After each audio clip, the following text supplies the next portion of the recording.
जिस वेले खालसा राज स्थापित किया बाबा बंदा सिंह बहादुर ने, तो इन्हां थावां ते ओह रहिंदे रहे। ये गुप्त गुफावां जिथे सिंह भी रहिंदे रहे, पर यह किते इतिहास दे विच जिक्र इन्हां दा नहीं आउंदा क्योंकि यह गुप्त गुफावां सीगियां। ਇਹ ਕਿਹਾ ਜਾਂਦਾ ਵੀ ਘੋੜਿਆਂ ਨੂੰ ਬੰਨਣ ਦੇ ਲਈ ਇਹ ਜਿਹੜੇ ਕਿੱਲੇ ਸਨ ਇਹ ਕੰਮ ਆਉਂਦੇ ਸਨ।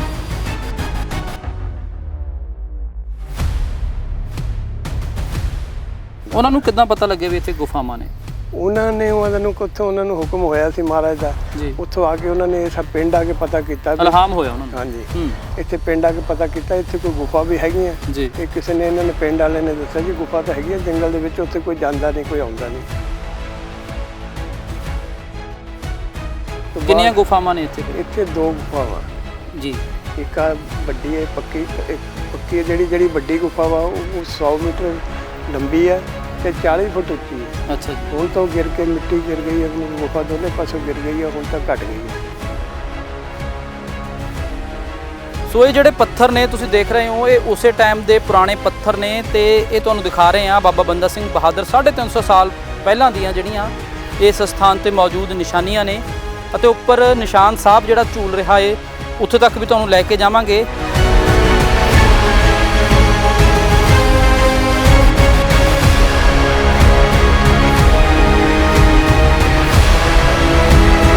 ਇਸ ਥਾਂ ਤੇ ਬਾਬਾ ਬੰਦਾ ਸਿੰਘ ਬਹਾਦਰ ਨਾਲ ਸੰਬੰਧਿਤ ਗੁਫਾਵਾਂ ਮੌਜੂਦ ਨੇ।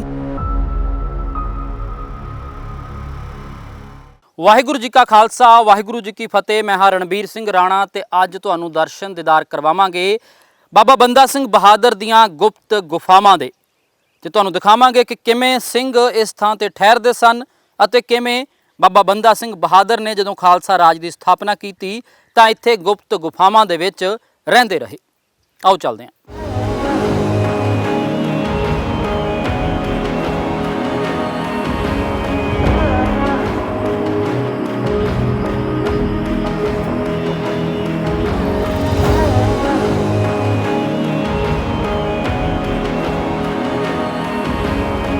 ਸੋ ਇਹ ਸਥਾਨ ਸ਼ਿਵਾਲਿਕ ਦੀਆਂ ਪਹਾੜੀਆਂ ਦੇ ਵਿੱਚੋਂ ਵਿੱਚ ਹੈ, ਬਿਲਕੁਲ ਨੇੜੇ ਮੌਜੂਦ ਹੈ ਅਤੇ ਇਸ ਸਥਾਨ ਤੇ ਅਸੀਂ ਖੜੇ ਹਾਂ ਜਿੱਥੇ ਕਿਹਾ ਜਾਂਦਾ ਹੈ ਕਿ ਬਾਬਾ ਬੰਦਾ ਸਿੰਘ ਬਹਾਦਰ ਦੀਆਂ ਗੁਪਤ ਗੁਫਾਵਾਂ ਇੱਥੇ ਮੌਜੂਦ ਨੇ। ਇੱਕ ਗੁਫਾ ਤੁਹਾਨੂੰ ਦਿਖਾ ਵੀ ਦਿੰਦੇ ਹਾਂ ਤੇ ਅੰਦਰ ਜਾਣ ਦੀ ਵੀ ਕੋਸ਼ਿਸ਼ ਕਰਦੇ ਹਾਂ। ਕੈਮਰਾਮੈਨ ਦਰਸ਼ੀ ਨੇ ਤੁਹਾਡੇ ਤੱਕ ਇਹ ਤਸਵੀਰਾਂ ਪਹੁੰਚਾ ਰਹੇ ਨੇ। ਇਹ ਜਿਹੜੀ ਗੁਫਾ ਹੈ ਹਾਲਾਂਕਿ ਸਮੇਂ ਦੇ ਨਾਲ ਇਹ ਬੰਦ ਹੋ ਗਈ ਹੈ, ਛੋਟੀ ਹੋ ਗਈ ਹੈ, ਪਰ ਕਿਹਾ ਇਹ ਜਾਂਦਾ ਹੈ ਕਿ ਕਿਸੇ ਵੇਲੇ ਜਿਸ ਵੇਲੇ ਖਾਲਸਾ ਰਾਜ ਸਥਾਪਿਤ ਕੀਤਾ ਬਾਬਾ ਬੰਦਾ ਸਿੰਘ ਬਹਾਦਰ ਨੇ ਤਾਂ ਇਹਨਾਂ ਥਾਵਾਂ ਤੇ ਉਹ ਰਹਿੰਦੇ ਰਹੇ। ਇਹ ਗੁਪਤ ਗੁਫਾਵਾਂ ਜਿੱਥੇ ਸਿੰਘ ਵੀ ਰਹਿੰਦੇ ਰਹੇ, ਪਰ ਇਹ ਕਿਤੇ ਇਤਿਹਾਸ ਦੇ ਵਿੱਚ ਜ਼ਿਕਰ ਇਹਨਾਂ ਦਾ ਨਹੀਂ ਆਉਂਦਾ ਕਿਉਂਕਿ ਇਹ ਗੁਪਤ ਗੁਫਾਵਾਂ ਸੀਗੀਆਂ। ਆਓ ਤੁਹਾਨੂੰ ਵੀ ਦਿਖਾਉਂਦੇ ਹਾਂ ਇਹ ਗੁਪਤ ਗੁਫਾਵਾਂ। ਹਾਲਾਂਕਿ ਕਾਫੀ ਨੀਵੀਆਂ ਨੇ, ਅੰਦਰ ਜਾ ਕੇ ਭਾਵੇਂ ਥੋੜਾ ਜਿਹਾ ਉੱਚਾ ਹੋ ਜਾਂਦਾ ਪਰ ਕਿਉਂਕਿ ਸਮੇਂ ਦੇ ਨਾਲ ਜਿਹੜਾ ਮਿੱਟੀ ਹੈ ਉਹ ਇੱਥੇ ਪੈ ਚੁੱਕੀ ਹੈ ਤੇ ਝੁੱਕ ਕੇ ਹੀ ਜਾਣਾ ਪੈਂਦਾ ਏ ਤੇ ਤਸਵੀਰਾਂ ਤੁਹਾਡੇ ਤੱਕ ਪਹੁੰਚਾ ਰਹੇ ਹਾਂ। ਗੁਪਤ ਗੁਫਾ ਇਹ ਤੇ 100 ਮੀਟਰ ਲੰਬੀ ਇਹ ਗੁਫਾ ਏ ਤੇ ਵੱਡੀ ਗੱਲ ਇਹਦੇ ਵਿੱਚ ਇਹ ਹੈ ਕਿ ਇਸ ਥਾਂ ਤੇ ਇਹ ਜਿਹੜੀ ਗੁਫਾ ਮੌਜੂਦ ਹੈ ਬਾਬਾ ਬੰਦਾ ਸਿੰਘ ਬਹਾਦਰ ਦੇ ਨਾਲ ਸੰਬੰਧਿਤ ਇਹ ਗੁਫਾ ਏ ਤੇ ਇਤਿਹਾਸ ਦੇ ਵਿੱਚ ਭਾਵੇਂ ਇਸ ਦਾ ਜ਼ਿਕਰ ਕਿਤੇ ਨਹੀਂ ਆਉਂਦਾ, ਪਰ ਜਿਹੜੇ ਇੱਥੇ ਇਸ ਵੇਲੇ ਸੇਵਾਦਾਰ ਮੌਜੂਦ ਨੇ ਜਾਂ ਉਹਨਾਂ ਤੋਂ ਪਹਿਲਾਂ ਜਿਨ੍ਹਾਂ ਨੇ ਇਸ ਸਥਾਨ ਤੇ ਤਪੱਸਿਆ ਕੀਤੀ ਹੈ ਉਹ ਦੱਸਦੇ ਨੇ ਕਿ ਬਾਬਾ ਬੰਦਾ ਸਿੰਘ ਬਹਾਦਰ ਅਤੇ ਸਿੰਘ ਇੱਥੇ ਰਹਿੰਦੇ ਰਹੇ ਨੇ। ਤੇ ਇੱਕ ਹੋਰ ਜਿਹੜੀ ਇੱਥੇ ਮੌਜੂਦ ਹੈ ਚੀਜ਼ ਉਹ ਇਹ ਹੈ, ਇੱਥੇ ਥੋੜੀ ਉੱਚੀ ਹੋ ਜਾਂਦੀ ਹੈ ਇਹ ਗੁਫਾ। ਇਹ ਜਿਹੜੇ ਕਿੱਲੇ ਇੱਥੇ ਗੱਡੇ ਹੋਏ ਨੇ, ਆਹ ਕਿੱਲੇ ਗੱਡੇ ਹੋਏ ਨੇ, ਇਹ ਕਿਹਾ ਜਾਂਦਾ ਵੀ ਘੋੜਿਆਂ ਨੂੰ ਬੰਨਣ ਦੇ ਲਈ ਇਹ ਜਿਹੜੇ ਕਿੱਲੇ ਸਨ ਇਹ ਕੰਮ ਆਉਂਦੇ ਸਨ। ਘੋੜਿਆਂ ਨੂੰ ਬੰਨਣ ਦੇ ਲਈ ਇਹ ਕਿੱਲੇ ਕੰਮ ਆਉਂਦੇ ਸਨ ਅਤੇ 1710 ਦੇ ਨੇੜੇ ਤੇੜੇ ਦੀਆਂ ਇਹ ਗੱਲਾਂ ਨੇ। ਇਸ ਸਥਾਨ ਤੋਂ ਜਿਹੜਾ ਥੋੜੀ ਉੱਚੀ ਹੋ ਜਾਂਦੀ ਹੈ ਕਿਉਂਕਿ ਜਿਵੇਂ ਜਿਵੇਂ ਮਿੱਟੀ ਪੈਂਦੀ ਗਈ, ਮਿੱਟੀ ਉਸ ਦੇ ਨਾਲ ਜਿਹੜੀ ਇਹ ਗੁਫਾ ਇਹ ਬੰਦ ਹੋ ਗਈ ਸੀਗੀ। ਇੱਥੇ ਕਾਫੀ ਉੱਚੀ ਵੀ ਹੋ ਗਈ ਹੈ। ਇਹ ਥਾਂ ਵੀ ਹੈ, ਇੱਥੇ ਇੱਕ ਹੋਰ ਆਲਾ ਜਿਹਾ ਮੌਜੂਦ ਆ ਵੱਡਾ ਸਾਰਾ। ਅੱਗੇ ਵੀ ਇੱਥੇ ਦੀਵਾ ਲਾਉਣ ਦੀ ਵੀ ਇੱਕ ਜਗ੍ਹਾ ਆਲਾ ਬਣਾਇਆ ਹੋਇਆ ਹੈ ਤੇ ਕਿਸੇ ਨੇ ਕਿਸੇ ਟਾਈਮ ਦੀਵਾ ਵੀ ਲਾਇਆ ਹੋਣਾ। ਇਹ ਕਿੱਲੇ ਵੀ ਇੱਥੇ ਗੱਡੇ ਨੇ ਤੇ ਕਿੱਲਿਆਂ ਦਾ ਦੱਸਿਆ ਹੀ ਜਾਂਦਾ ਕਿ ਘੋੜੇ ਬੰਨਣ ਦੇ ਲਈ ਇਹ ਕਿੱਲੇ ਕੰਮ ਆਉਂਦੇ ਸਨ। ਅੱਗਿਓਂ ਰਸਤਾ ਬਾਹਰ ਨਿਕਲਦਾ ਪਰ ਰਸਤਾ ਕਾਫੀ ਥੋੜ੍ਹਾ ਏ ਪਿੱਛੇ। ਤੇ ਇਸ ਤਰ੍ਹਾਂ ਦੀਆਂ ਕਈ ਗੁਫਾਵਾਂ ਨੇ। ਕੁਝ ਗੁਫਾਵਾਂ ਬੰਦ ਹੋ ਚੁੱਕੀਆਂ ਨੇ, ਕੁਝ ਗੁਫਾਵਾਂ ਸਮੇਂ ਦੇ ਨਾਲ ਨਾਲ ਜਿਹੜੀਆਂ ਉਹ ਮਿੱਟੀ ਦੇ ਹੇਠਾਂ ਦਬਦੀਆਂ ਜਾ ਰਹੀਆਂ ਨੇ ਤੇ ਕੁਝ ਗੁਫਾਵਾਂ ਨੂੰ ਪੱਕਾ ਵੀ ਕਰ ਦਿੱਤਾ ਗਿਆ ਹੈ। ਬਾਬਾ ਬੰਦਾ ਸਿੰਘ ਬਹਾਦਰ ਜਿਨ੍ਹਾਂ ਨੇ 700 ਸਾਲ ਦੇ ਮੁਗਲ ਰਾਜ ਦਾ ਅੰਤ ਕੀਤਾ, ਸਰਹੰਦ ਦੀ ਇੱਟ ਨਾਲ ਇੱਟ ਖੜਕਾਈ, ਖਾਲਸਾ ਰਾਜ ਦੀ ਸਥਾਪਨਾ ਕੀਤੀ, ਸਰਹੰਦ ਫਤਿਹ ਕੀਤਾ, ਚੱਪੜਚਿੜੀ ਦੇ ਮੈਦਾਨ ਦੇ ਵਿੱਚ ਵਜ਼ੀਦੇ ਨੂੰ ਸੋਧਿਆ ਅਤੇ ਖਾਲਸੇ ਦਾ ਰਾਜ ਸਥਾਪਿਤ ਕੀਤਾ। ਅਤੇ ਉਹ ਜਿਹੜੀ ਉਹਨਾਂ ਦੀ ਰਣਨੀਤੀ ਸੀਗੀ, ਸਟ੍ਰੈਟਜੀ ਸੀਗੀ, ਦੱਸਿਆ ਜਾਂਦਾ ਹੈ ਕਿ ਇਹਨਾਂ ਥਾਵਾਂ 'ਤੇ ਇਹ ਜਿਹੜੀਆਂ ਗੁਫਾਵਾਂ ਸਨ ਇਹ ਬਿਲਕੁਲ ਗੁਪਤ ਸਨ, ਕਿਉਂਕਿ ਇੱਥੇ ਨਾਲ ਸ਼ਿਵਾਲਿਕ ਦੀਆਂ ਪਹਾੜੀਆਂ ਨੇ। ਸ਼ਿਵਾਲਿਕ ਦੀਆਂ ਪਹਾੜੀਆਂ ਦੇ ਵਿੱਚੋਂ ਵਿੱਚ ਇਹ ਅਸਥਾਨ ਹੈ ਅਤੇ ਆਲੇ ਦੁਆਲੇ ਇਸ ਅਸਥਾਨ ਨੂੰ ਪੂਰੀ ਤਰ੍ਹਾਂ ਜਿਹੜਾ ਉਹ ਢੱਕ ਲਿਆ ਏ, ਦਰਖਤਾਂ ਨੇ ਢੱਕਿਆ ਹੋਇਆ ਸੀਗਾ। ਦੂਰੋਂ ਕੋਈ ਅੰਦਾਜ਼ਾ ਨਹੀਂ ਸੀ ਲਾ ਸਕਦਾ ਹੈਗਾ ਕਿ ਇਹ ਅਸਥਾਨ ਹੈ ਜਿਹੜਾ ਉਹ ਖਾਲਸੇ ਦੇ ਨਾਲ ਸੰਬੰਧਿਤ ਆ। ਆਹ ਦੇਖੋ ਕਿ ਹੁਣ ਇਹ ਇੱਥੋਂ ਜਿਵੇਂ ਜਿਵੇਂ ਅਸੀਂ ਅੱਗੇ ਆ ਰਹੇ ਹਾਂ, ਪਿੱਛੋਂ ਉੱਚੀ ਸੀਗੀ ਗੁਫਾ, ਇਹ 100 ਮੀਟਰ ਲੰਬੀ ਤੇ ਕਿਸੇ ਵੇਲੇ 40 ਫੁੱਟ ਉੱਚੀ ਦੱਸੀ ਜਾਂਦੀ ਹੈ ਇਹ, ਪਰ ਹੁਣ ਇਹ ਦਬਦੀ ਜਾਂਦੀ ਹੈ। ਇਸ ਸਥਾਨ 'ਤੇ ਜਿੱਥੇ ਐਂਟਰੀ ਹੈਗੀ ਇੱਥੇ ਬਹੁਤ ਥੋੜ੍ਹੀ ਹੈ, ਅੱਗੇ ਭਾਵੇਂ ਇਹ ਉੱਚੀ ਸੀਗੀ। ਬਾਬਾ ਬੰਦਾ ਸਿੰਘ ਬਹਾਦਰ ਦੇ ਨਾਲ ਸੰਬੰਧਿਤ ਇਹ ਗੁਫਾ ਹੈ। ਕੈਮਰਾਮੈਨ ਦਰਸ਼ੀ ਤੁਹਾਡੇ ਤੱਕ ਇਹ ਤਸਵੀਰਾਂ ਪਹੁੰਚਾ ਰਹੇ ਨੇ। ਸੋ ਇਹ ਗੁਫਾ ਤੁਹਾਨੂੰ ਦਿਖਾਈ ਹੈ। ਗੁਫਾ ਦੀ ਖਾਸੀਅਤ ਦਰਅਸਲ ਇਹ ਹੁੰਦੀ ਹੈ ਕਿ ਗਰਮੀਆਂ ਦੇ ਵਿੱਚ ਇਹ ਥਾਂ ਠੰਡੇ ਰਹਿੰਦੇ ਨੇ ਅਤੇ ਸਰਦੀਆਂ ਦੇ ਵਿੱਚ ਇਹ ਥਾਂ ਨਿੱਘੇ ਰਹਿੰਦੇ ਨੇ। ਇਸੇ ਕਰਕੇ ਇਹਨਾਂ ਥਾਵਾਂ ਦੀ ਚੋਣ ਜਿਹੜੀ ਆ ਉਹ ਕੀਤੀ ਗਈ ਸੀ। ਗੁਪਤ ਗੁਫਾਵਾਂ ਬਾਬਾ ਬੰਦਾ ਸਿੰਘ ਬਹਾਦਰ ਦੀਆਂ, ਇਹ ਕਾਫੀ ਉੱਚੀ ਥਾਂ ਹੈ, ਪਹਾੜਾਂ ਦੇ ਵਿੱਚੋਂ ਵਿੱਚ ਇਹ ਅਸਥਾਨ ਹੈ ਜਿੱਥੇ ਤੁਹਾਨੂੰ ਅਸੀਂ ਅੱਜ ਜਿਸ ਥਾਂ ਦੇ ਦਰਸ਼ਨ ਕਰਵਾ ਰਹੇ ਹਾਂ। ਸੋ ਇਸ ਵੇਲੇ ਅਸੀਂ ਮੌਜੂਦ ਹਾਂ ਇਸ ਅਸਥਾਨ 'ਤੇ ਜਿੱਥੇ ਬਾਬਾ ਬੰਦਾ ਸਿੰਘ ਬਹਾਦਰ ਕਿਸੇ ਵੇਲੇ ਰਹਿੰਦੇ ਸਨ ਅਤੇ ਉਹਨਾਂ ਦੇ ਵੱਲੋਂ ਗੁਫਾਵਾਂ ਬਣਾਈਆਂ ਹੋਈਆਂ ਸਨ। ਅਤੇ ਇਸ ਵੇਲੇ ਜਿਹੜੇ ਇਸ ਥਾਂ ਦੀ ਸੇਵਾ ਸੰਭਾਲ ਕਰਦੇ ਨੇ ਬਾਬਾ ਕ੍ਰਿਸ਼ਨ ਸਿੰਘ ਜੀ, ਉਹ ਇਸ ਵੇਲੇ ਸਾਡੇ ਨਾਲ ਨੇ। ਸਵਾਗਤ ਹੈ ਜੀ ਤੁਹਾਡਾ। ਬਾਬਾ ਜੀ, ਇਸ ਅਸਥਾਨ ਬਾਰੇ ਥੋੜ੍ਹਾ ਜਿਹਾ ਦੱਸੋ, ਕਿਉਂਕਿ ਬਹੁਤ ਸਾਰੀਆਂ ਥਾਵਾਂ ਇਸ ਤਰ੍ਹਾਂ ਦੀਆਂ ਨੇ ਜਿਨ੍ਹਾਂ ਬਾਰੇ ਬਹੁਤਾ ਹਾਲੇ ਲੋਕਾਂ ਨੂੰ ਨਹੀਂ ਪਤਾ ਹੈਗਾ। ਇਹ ਗੁਪਤ ਗੁਫਾ ਹੈ। ਗੁਪਤ ਗੁਫਾ, ਹਾਂ, ਇਹਨਾਂ ਦਾ ਕਿਸੇ ਨੂੰ ਨਹੀਂ ਪਤਾ ਜੀ। ਇੱਥੇ ਇਹਨੂੰ ਕਿ ਸੰਤਾਂ ਦਾ ਸਥਾਨ ਹੈ ਇਹ। ਸੰਤ ਬਾਬਾ ਚਾਂਦੀ ਰਾਮ ਸਿੰਘ ਜੀ ਇੱਥੇ ਆਏ 1970 ਦੇ ਵਿੱਚ ਜੀ। ਉਹਨਾਂ ਨੇ ਆ ਕੇ ਵੀ ਸਾਰਾ ਜੰਗਲ ਹੁੰਦਾ ਸੀ, ਜੰਗਲ 'ਚ ਆ ਕੇ ਉਹਨਾਂ ਨੇ ਪਹਿਲਾਂ ਪਤਾ ਕੀਤਾ ਵੀ ਇੱਥੇ ਗੁਫਾ ਹੈਗੀ ਆ ਜੀ। ਉਹ ਫਿਰ ਆ ਕੇ ਉਹਨਾਂ ਨੇ ਰਾਹ ਰੂ ਬਣਾਇਆ, ਸਾਰਾ ਗੁਫਾ ਸਾਫ਼ ਕਰਾਈਆਂ, ਸਾਰਾ ਕੁਛ। ਇਹ 2 ਗੁਫਾਵਾਂ ਇੱਥੇ ਜੀ। ਇਹ 2 ਉਹਨਾਂ ਨੇ ਇਹਨੂੰ ਕਿ 5 ਸਾਲ ਗੁਫਾ ਦੇ ਵਿੱਚ ਹੀ ਰਹੇ। ਉਹ ਉੱਥੇ ਕੋਈ ਇਹਨੂੰ ਕਿਸੇ ਗਾ ਨਹੀਂ ਬਾਹਰ ਉਹਨਾਂ ਨੇ ਝੁੱਗੀ, ਉਹਨਾਂ ਨੇ ਤਪ ਸਥਾਨ ਹੈ ਉਹਨਾਂ ਦਾ। ਅੱਛਾ ਜੀ। ਇੱਥੇ ਇਹਨੂੰ ਉਹੀ ਉਹਨਾਂ ਨੇ ਦੱਸਿਆ ਸੀ ਵੀ ਇਹ ਗੁਫਾ ਬੰਦਾ। ਉਹਨਾਂ ਨੂੰ ਕਿੱਦਾਂ ਪਤਾ ਲੱਗੇ ਵੀ ਇੱਥੇ ਗੁਫਾਵਾਂ ਨੇ? ਉਹਨਾਂ ਨੇ ਉਹਨੂੰ ਕਿੱਥੋਂ ਉਹਨਾਂ ਨੂੰ ਹੁਕਮ ਹੋਇਆ ਸੀ ਮਹਾਰਾਜ ਦਾ, ਉੱਥੋਂ ਆ ਕੇ ਉਹਨਾਂ ਨੇ ਸਭ ਪਿੰਡ ਆ ਕੇ ਪਤਾ ਕੀਤਾ, ਇਲਹਾਮ ਹੋਇਆ ਉਹਨਾਂ ਨੂੰ। ਹਾਂਜੀ, ਇੱਥੇ ਪਿੰਡ ਆ ਕੇ ਪਤਾ ਕੀਤਾ ਇੱਥੇ ਕੋਈ ਗੁਫਾ ਵੀ ਹੈਗੀ ਹੈ। ਇਹ ਕਿਸੇ ਨੇ ਇਹਨਾਂ ਨੇ ਪਿੰਡ ਵਾਲੇ ਨੇ ਦੱਸਿਆ ਜੀ ਗੁਫਾ ਤਾਂ ਹੈਗੀ ਹੈ ਜੰਗਲ ਦੇ ਵਿੱਚ, ਉੱਥੇ ਕੋਈ ਜਾਂਦਾ ਨਹੀਂ, ਕੋਈ ਆਉਂਦਾ ਨਹੀਂ। ਕੋਈ 47 ਤੋਂ ਪਹਿਲਾਂ ਸੰਤ ਸੁੰਦਰਦਾਸ ਜੀ ਇੱਥੇ ਰਹਿੰਦੇ ਸੀਗੇ ਜੀ।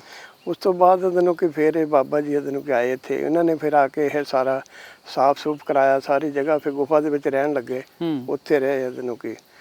ਉਸ ਤੋਂ ਕਿੰਨੀਆਂ ਗੁਫਾਵਾਂ ਨੇ ਇੱਥੇ? ਫਿਰ ਇੱਥੇ 2 ਗੁਫਾਵਾਂ ਜੀ। ਇੱਕ ਆ ਵੱਡੀ ਹੈ ਪੱਕੀ, ਇੱਕ ਪੱਕੀ ਜਿਹੜੀ ਵੱਡੀ ਗੁਫਾ ਵਾ ਉਹ 100 ਮੀਟਰ ਲੰਬੀ ਹੈ ਤੇ 40 ਫੁੱਟ ਉੱਚੀ ਹੈ। ਅੱਛਾ ਜੀ। ਹੁਣ ਤਾਂ ਉਹ ਗਿਰ ਕੇ ਮਿੱਟੀ ਗਿਰ ਗਈ ਹੈ, ਇਹਨੂੰ ਗੁਫਾ ਦੋਨੇ ਪਾਸੋਂ ਗਿਰ ਗਈ ਹੈ, ਹੁਣ ਤਾਂ ਘਟ ਗਈ ਹੈ। ਹੁਣ ਉਹਨੂੰ ਦੂਜੀ ਵੀ ਗੁਫਾ, ਹਾਂ ਦੂਜੀ ਗੁਫਾ ਜਿਹੜੀ ਉਹ ਵੀ ਪੱਕੀ ਕਰਾਤੀ। ਉਹ ਸਾਡੇ ਮਾਤਾ ਜੀ ਨੇ, ਉਹਨਾਂ ਨੇ 2 ਲੱਖ ਰੁਪਇਆ ਲਾ ਕੇ ਪੱਕੀ ਕਰਾਈ ਹੈ ਗੁਫਾ। ਜੀ ਜੀ ਜੀ। ਉਹ ਉਹਨਾਂ ਨੇ ਕਰਾਈ ਹੈ। ਦੱਸਦੇ ਆ ਕਿ ਘੋੜਿਆਂ ਲਈ ਬੰਨਣ ਲਈ ਕੁਝ ਬਣਾਇਆ ਹੈ, ਕਿਲੇ ਗੱਡੇ? ਹਾਂ, ਅੰਦਰ ਲੱਗੇ ਆ ਜੀ। ਉਹ ਤੁਸੀਂ ਉੱਥੇ ਜਿੱਥੇ ਜਿਸ ਸਥਾਨ ਤੇ ਰਹਿੰਦੇ ਸੀ ਨਾ, ਉੱਥੇ ਕਿਲੇ, ਉਹ ਪੁਰਾਣੇ ਕਿਲੇ ਉਦਾਂ ਹੀ ਲੱਗੇ ਆ। ਅੱਛਾ। ਉਹ ਨਹੀਂ ਕਿਸੇ ਨੇ ਲਾਏ। ਹਾਂ, ਉਦਾਂ ਉੱਥੇ ਲੋਕੀ ਜਿਹੜੇ ਆਉਂਦੇ ਦੇਖਣ ਵਾਸਤੇ ਆਉਂਦੇ ਸੀ, ਦੇਖੋ ਵਿੱਚ ਲੱਗੇ। ਤੁਸੀਂ ਉੱਪਰ ਜਾਓਗੇ ਦੇਖੋਗੇ ਤੇ ਲੱਗੇ ਕਿਲੇ। ਕੀ ਇਹਦੇ ਇਸ ਸਥਾਨ ਬਾਰੇ ਕੀ ਕੁਝ ਪਤਾ ਲੱਗ ਰਿਹਾ ਜਿਹੜੀ ਗੁਫਾਵਾਂ? ਕਿਉਂਕਿ ਬਾਬਾ ਬੰਦਾ ਸਿੰਘ ਬਹਾਦਰ 1710 ਦੇ ਵਿੱਚ ਕਰਦੇ ਨੇ ਖਾਲਸਾ ਰਾਜ ਦੀ ਸਥਾਪਨਾ, ਉਸ ਵੇਲੇ ਦੇ ਨੇੜੇ ਤੇੜੇ ਦੀਆਂ ਹੋਣਗੀਆਂ ਫਿਰ? ਹਾਂ, ਇਹਨੂੰ ਕਿ ਇੱਥੇ ਭੂਮੀ ਰੱਖਿਆ ਵਿਭਾਗ ਵਾਲੇ ਆਏ ਸੀ, ਉਹਨਾਂ ਨੇ ਦੱਸਿਆ ਸੀ ਵੀ ਗੁਫਾ ਦੀ ਉਮਰ ਹੈਗੀ 375 ਸਾਲ। ਅੱਛਾ ਜੀ। ਉਹ ਦਰਖਤਾਂ ਦੇ ਨਿਰੀਖਣ ਕਰਨ ਆਏ ਸੀ ਤਾਂ ਉਹਨਾਂ ਨੇ ਇਹਨੂੰ ਕੀ ਦੱਸਿਆ, ਦੇਹਰਾਦੂਨ ਵੱਲੋਂ ਆਏ ਸੀ। ਉਹਨਾਂ ਨੇ ਦੱਸਿਆ ਵੀ 375 ਸਾਲ ਪੁਰਾਣੇ ਦਰਖਤ ਲੱਗੇ ਹੋਏ ਨੇ ਇੱਥੇ, ਗੁਫਾਵਾਂ ਵੀ ਨੇ। ਹਾਂਜੀ ਹਾਂ, ਇੱਥੇ ਇੱਕ ਖੂਹ ਹੈਗਾ ਥੱਲੇ, ਉਹ ਵੀ ਪੁਰਾਣਾ ਉਦਾਂ ਦਾ ਉਦਾਂ ਹੀ ਖੂਹ। ਅੱਛਾ, ਹਿਸਟਰੀ ਦੇ ਵਿੱਚ ਨਹੀਂ ਕਿਤੇ ਇਹਨਾਂ ਬਾਰੇ? ਕਿਤੇ ਨਹੀਂ ਹੈਗਾ ਇਹ ਗੁਪਤ ਗੁਫਾਵਾਂ, ਹਿਸਟਰੀ ਤਾਂ ਹੈ ਹੀ ਨਹੀਂ। ਅੱਛਾ ਜੀ। ਇੱਥੋਂ ਫਿਲਮ 4 ਸਾਹਿਬਜ਼ਾਦੇ ਬਣ ਕੇ ਗਈ, ਉਹ ਓਮਪੁਰੀ ਨੇ ਵਿੱਚ ਬੋਲਿਆ ਗੁਫਾ ਬੰਦਾ ਬਹਾਦਰ। ਜੀ ਜੀ ਜੀ। ਹਾਂ, ਇਹ ਉਹ ਗੁਫਾਵਾਂ। ਅੱਛਾ ਹਾਂ, ਬਾਕੀ ਇਹ ਸਾਰਾ ਕੁਝ ਜਿਹੜਾ ਇਹ ਸੰਤਾਂ ਦੇ ਜਾਣ ਤੋਂ ਬਾਅਦ ਹੀ ਬਣਿਆ। ਅੱਛਾ ਜੀ। ਹਾਂ, ਤੇ ਹੁਣ ਵੀ ਸੰਤਾਂ ਦਾ ਵੀ ਦਿਨ ਮਨਾਇਆ ਜਾਂਦਾ ਇੱਥੇ? ਹਾਂ, 2 ਅਪ੍ਰੈਲ ਸੰਤਾਂ ਦਾ ਦਿਨ ਕੋਈ ਬਰਸੀ ਹੁੰਦੀ ਬਾਬਾ ਜੀ ਦੀ ਜੀ, 2 ਅਪ੍ਰੈਲ ਨੂੰ। ਅੱਛਾ, ਦੇਸ਼ਾਂ ਵਿਦੇਸ਼ਾਂ ਤੋਂ ਸੰਗਤਾਂ ਹੁੰਦੀਆਂ ਇੱਥੇ। ਇਹ ਜਿਹੜੇ ਸੰਤ ਹੈਗੇ ਪੂਰਨ ਬ੍ਰਹਮ ਗਿਆਨੀ, ਔਰ ਇਦਾਂ ਦੇ ਸੰਤ ਦੁਨੀਆ ਤੇ ਨਹੀਂ ਹੋਏ ਜੀ। ਜੋ ਕੁਝ ਵੀ ਦੁਨੀਆ 'ਚ ਹੋ ਰਿਹਾ ਸਭ ਉਹਨਾਂ ਦੀ ਲਿਖਤ ਹੈ। ਜੋ ਕੁਝ ਵੀ ਹੈ ਉਹਨਾਂ ਨੇ ਇਹਨੂੰ ਕੀ ਕਿਹਾ ਸੀ, ਗੱਡੀਆਂ ਜਹਾਜ਼ ਸਭ ਕੁਝ ਮੋਟਰਾਂ ਬੰਦ ਹੋ ਜਾਣਗੇ, ਸਭ ਕੁਝ ਰੁਕ ਜਾਏਗਾ 21ਵੀਂ ਸਦੀ ਦੇ ਵਿੱਚ ਆ ਕੇ। ਅੱਛਾ ਜੀ। ਧਰਮ ਤੇ ਸਿਆਸਤ ਇਕੱਠੀ ਹੋ ਜਾਏਗੀ, ਸਾਰਾ ਕੁਝ ਉਹਨਾਂ ਨੇ ਕਿਹਾ ਹੈ। ਜੋ ਇਹਨੂੰ ਉੱਪਰ ਬੋਰਡ ਲੱਗਿਆ ਸਾਡੇ ਕੋਲ, ਤੁਸੀਂ ਦੇਖ ਪੜ੍ਹ ਵੀ ਸਕਦੇ ਹੋ। ਉਹਨਾਂ ਨੇ 1960 ਦਾ ਲਿਖਿਆ ਹੈ। ਸਾਇੰਸ ਤਾਂ ਹੁਣ ਦੱਸਦੀ ਪਈ ਹੈ, ਧਰਤੀ ਘੁੰਮਦੀ, ਉਹਨੇ ਸਾਡੇ ਕੋਲ ਸਭ ਕੁਝ ਮੌਜੂਦ ਪਿਆ ਹੈ। ਕੋਈ ਗ੍ਰੰਥ ਬਣਾ ਲਿਖਿਆ ਉਹਨਾਂ ਨੇ? ਹਾਂਜੀ, ਉਹਨਾਂ ਨੇ ਬੋਰਡ ਲੱਗੇ, ਵੱਡੇ ਵੱਡੇ ਬੋਰਡ ਲੱਗੇ ਹੈ। ਅੱਛਾ ਜੀ। ਹਾਂ, ਇੱਕ ਤੁਸੀਂ ਝੰਡੇ ਦੀ ਵੀ ਗੱਲ ਕਰ ਰਹੇ ਸੀ। ਤਿਰੰਗਾ ਝੰਡਾ ਜਿਹੜਾ ਗੁਰੂ ਗੋਬਿੰਦ ਸਿੰਘ ਮਹਾਰਾਜ ਦੇ ਹੱਥ 'ਚ ਹੈ, ਉਹ ਇਹਨੂੰ ਕੀ ਝੰਡਾ ਉੱਪਰ ਲੱਗਾ ਹੈ। ਪੰਜ ਰੰਗਾ ਝੰਡਾ। ਉਹਦਾ ਕੀ ਕਹਿੰਦੇ ਨੇ? ਉਹ ਤਾਂ ਉਹ ਹੈਗੇ ਜਿਹੜਾ ਇਹਨੂੰ ਕਿ ਮਨ ਚਿੱਤ ਬੁੱਧੀ ਇਹਨਾਂ ਦੇ ਰੰਗ ਆ ਵੱਖਰੇ ਵੱਖਰੇ। ਜਿਹੜਾ ਆਤਮਾ ਬੰਦੇ ਦੀ ਸ਼ੁੱਧ ਹੋਏਗੀ, ਆਤਮਾ ਪਰਮਾਤਮਾ ਦਾ ਗਿਆਨ ਇਹਨੂੰ ਕਿ ਹੋਊਗਾ। ਜਿਹੜਾ ਬੱਚਾ ਜਿਹੜਾ ਉਹਨੂੰ ਵੀ ਇਹਨੂੰ ਕਿ ਆਤਮਾ ਦਾ ਗਿਆਨ ਹੋਏਗਾ। ਸਭ ਕੁਛ ਇਹ ਸ਼ੁੱਧ ਹੋਏਗਾ। ਹਿੰਦੁਸਤਾਨ ਸ਼ੁੱਧ, ਹੁਣ ਹਿੰਦੁਸਤਾਨ ਆਜ਼ਾਦ ਆ ਪਰ ਆਤਮਾ ਨਹੀਂ ਆਜ਼ਾਦ। ਅੱਛਾ ਜੀ। ਹਾਂ, ਇਹ ਤਾਂ ਆਤਮਾ 84 ਦੇ ਚੱਕਰ 'ਚ ਲੋਕਾਂ ਨੂੰ ਆਪਾਂ ਗੁਰੂ ਬਾਣੀ ਨੂੰ ਤਾਂ ਪੜ੍ਹਦੇ ਹਾਂ ਪਰ ਗੁਰੂ ਗ੍ਰੰਥ ਸਾਹਿਬ ਜੋ ਕਹਿੰਦਾ ਮੰਨਦੇ ਨਹੀਂ। ਜੀ ਜੀ ਜੀ ਜੀ। ਇਸ ਕਰਕੇ ਜੋ ਇਹਨੂੰ ਕੀ ਹੋ ਰਿਹਾ, ਜੋ ਕੁਦਰਤ ਨੇ ਲਿਖਿਆ ਨਾ ਉਹ ਸੱਚ ਹੈ। ਇਹ 5 ਰੰਗਾ ਝੰਡਾ ਕਿੱਥੇ ਲਹਿਰਾਏਗਾ ਫਿਰ? ਇਹ 5 ਰੰਗਾ ਝੰਡਾ ਇਹ ਮੁੱਖ ਸਥਾਨ ਆਊਗਾ, ਇਹਦਾ ਨਾਂ ਬਦਲ ਜਾਏਗਾ ਸਾਰਾ ਕੁਝ। ਅੱਛਾ, ਹਿੰਦੁਸਤਾਨ ਹੀ ਰਹੇਗਾ ਮੁੱਖ ਸਥਾਨ। ਹਾਂ। ਅੱਛਾ ਜੀ। ਜੋ ਤੁਮ ਸੇ ਹੋਊਗਾ, ਕੋਈ ਜਾਤ ਪਾਤ ਨਹੀਂ ਹੋਏਗੀ। ਹਾਂ। ਇਹ ਕਦੋਂ ਹੋਊਗਾ ਇਸ ਤਰ੍ਹਾਂ? 21ਵੀਂ ਸਦੀ ਦੇ ਵਿੱਚ। 21ਵੀਂ ਸਦੀ 'ਚ ਇਹ ਜੋ ਕੁਝ ਵੀ ਹੁਣ ਕਰ ਰਿਹਾ, ਉਹਦੀ ਵੀ ਇਹਨੂੰ ਕਿਹਾ ਮੈਂ ਮਕਾਨ ਦੇਣੇ ਫਰੀ, ਉਹਨਾਂ ਨੇ ਸਭ ਕੁਝ ਲਿਖਿਆ ਹੈ।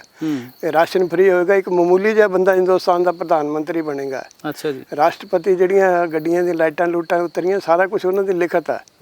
ਜਿਹੜੇ ਤੁਹਾਡੇ ATM ਕਾਰਡ, ਦੂਜੇ ਕਾਰਡ, ਉਹ ਕਹਿੰਦੇ ਪੀਲੇ ਕਾਰਡ ਹੋਣਗੇ, ਲਾਲ ਕਾਰਡ ਹੋਣਗੇ, ਸਾਰਾ ਕੁਝ ਲਿਖ ਕੇ ਗਏ। ਅੱਛਾ ਜੀ। ਸਭ ਕੁਝ ਉਹਨਾਂ ਦਾ ਹਾਈਲਾਈਟ ਨਹੀਂ ਹੋ ਸਕਿਆ ਕਿਤੇ, ਬਹੁਤ ਉਹਨਾਂ ਦਾ ਹੁਕਮ ਸੀਗਾ। ਉਹ ਕਹਿੰਦੇ ਤੁਸੀਂ ਨਹੀਂ ਕਿਸੇ ਨੂੰ ਦੱਸਣਾ, ਨਾ ਕਿਸੇ ਨੂੰ ਕਹਿਣਾ, ਇਹ ਆਪਣੇ ਆਪ ਤੁਹਾਡੇ ਕੋਲ ਇੱਥੇ ਆਉਣਗੇ ਬੰਦੇ, ਹੁਣ ਜਿੱਦਾਂ ਤੁਸੀਂ ਆਪਣੇ ਆਪ ਆਏ ਆ। ਹਾਂਜੀ।